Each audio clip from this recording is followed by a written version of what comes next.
Hello mga ka-electrical, no? Sa SCC na PWM katulad nito, no?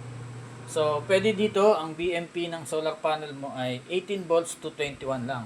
So pag lumampas ka pa sa 21 ay maaaring hindi gumana yung SCC mo. Then syempre maapektuhan yung mga ibang naka-load dyan na 12 volts kagaya ng relay at ng inverter. Dahil nga hindi wala siyang kakayahan na ibaba yung voltahe ng mas mataas pa sa exceeding na voltage system ng battery mo na 12 volts, dahil nga hindi siya MPPT. Compare sa MPPT, kahit mataas pa yung BMP niya, kahit umabot ng 40 volts, kaya niyang i-reduce yon na magiging compatible sa 12 volts. So sa mga gumagamit ng PWM, huwag kayong gagamit dito ng matataas na solar panel katulad ng mga 400 or 500, lalo na kung isang battery lang ang ginagamit nyo na 12 volts.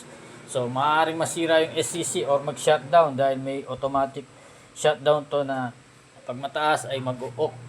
Then siyempre madadamay na yung relay at saka yung inverter mo.